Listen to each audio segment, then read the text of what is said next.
and pass the floor to Algeria. Thank you, Madam President.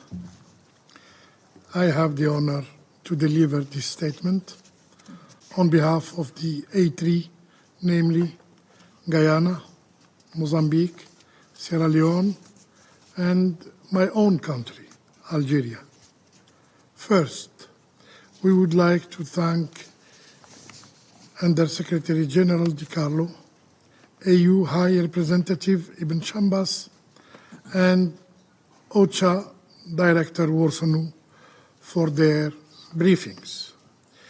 We wish also to welcome the permanent representative of Sudan to this meeting. Madam President, a year has passed since the conflict in Sudan erupted. And here we are meeting today to discuss the situation again, while thousands of lives have been lost and millions have been forcibly displaced. Naturally, we would have been satisfied if our meeting today was aimed at taking stock of the progress made in bringing the parties to the negotiating table to assess the successful implementation of Resolution 2724, or to discuss the way forward for the reconstruction of the country. Instead,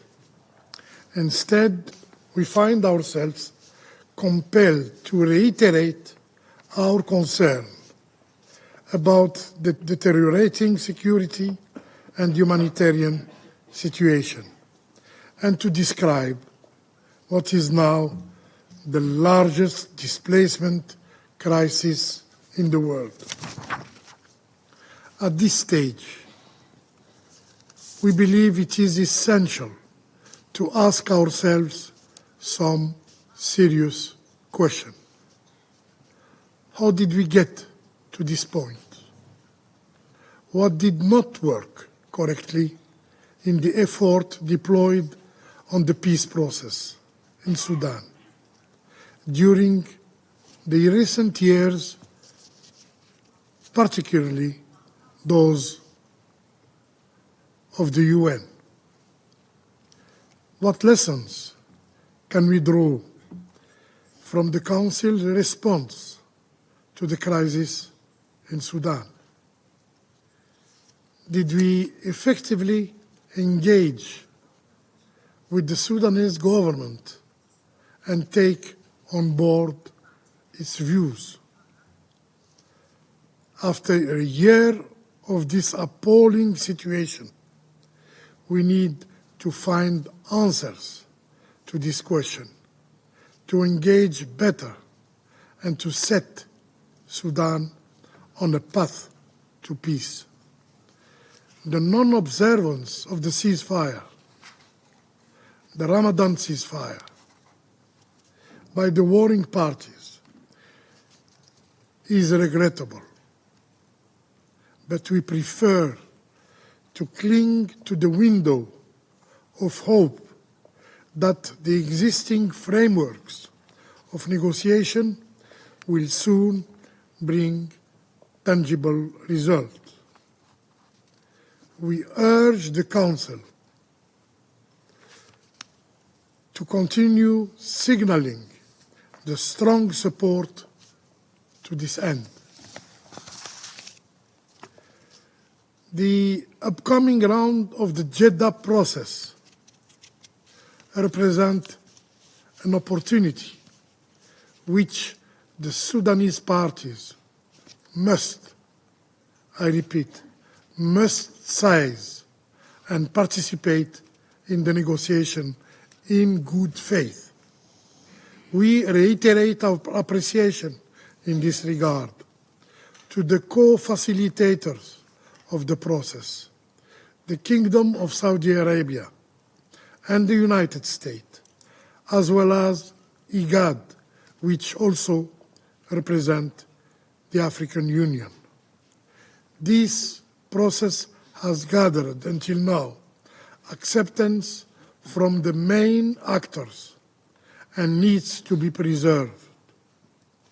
We seize the opportunity to reiterate our call for coordinated diplomatic efforts with the UN, the African Union, IGAD, and the region, working hand in hand to address the persisting challenges. In this regard, we welcome the communiqué adopted by the AU PSC following its meeting held yesterday on the Sudan, and we look forward to having an important contribution by the AU in finding a lasting solution to the conflict in the Sudan.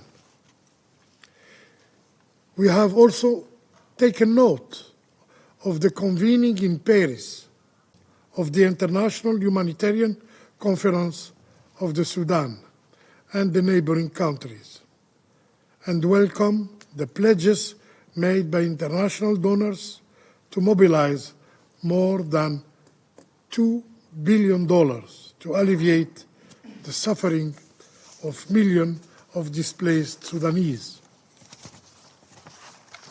While welcoming these positive efforts, much more is required.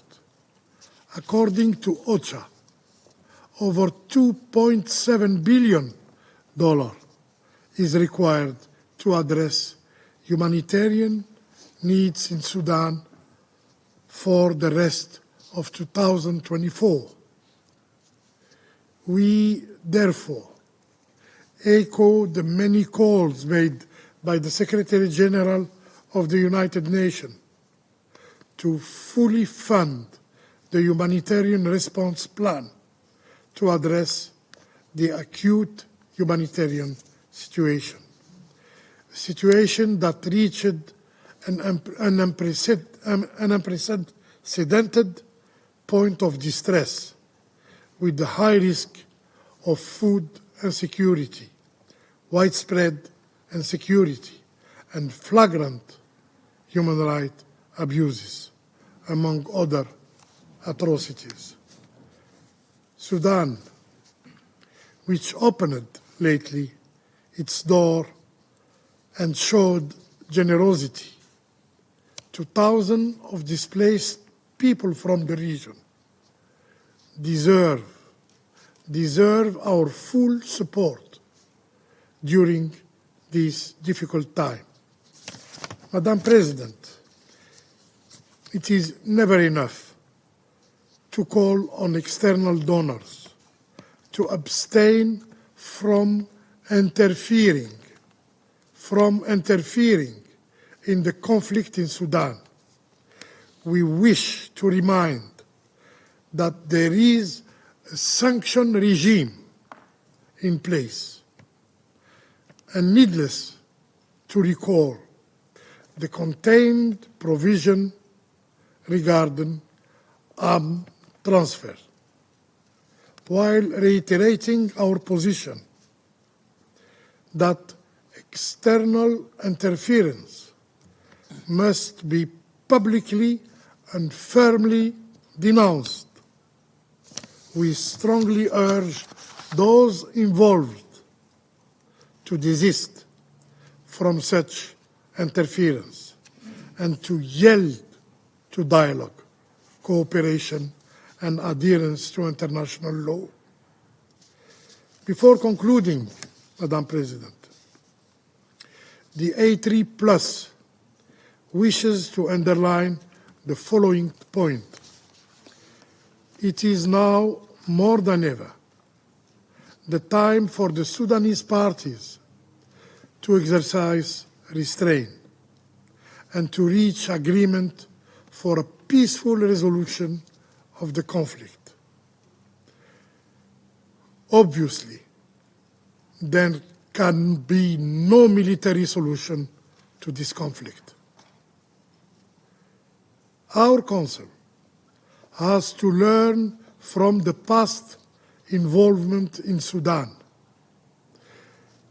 to define a more constructive role in finding an effective and durable solution to the conflict in Sudan. We need to have an attentive ear to the Sudanese government. Inclusiveness and coordination must shape all initiatives undertaken by the international community and the Council concerning Sudan. There should be no room for selectivity and double standards. We need to place confidence in the regional efforts and work toward ensuring the full ownership of a durable solution by the Sudanese themselves. 5, protection of the most vulnerable, particularly women and children, and guaranteeing an unrestricted access for humanitarian assistance must remain paramount. Madam President, the impact of the conflict in Sudan is heavily felt in the region, thus requiring concerted effort to address the induced humanitarian and security impacts. Sudan is a dear nation to all of us, and we cannot afford to be indifferent to what is happening in Sudan, and should do our utmost to avoid a further escalation of the conflict. Peace must prevail in the Sudan. I thank you. I thank the representative of Algeria.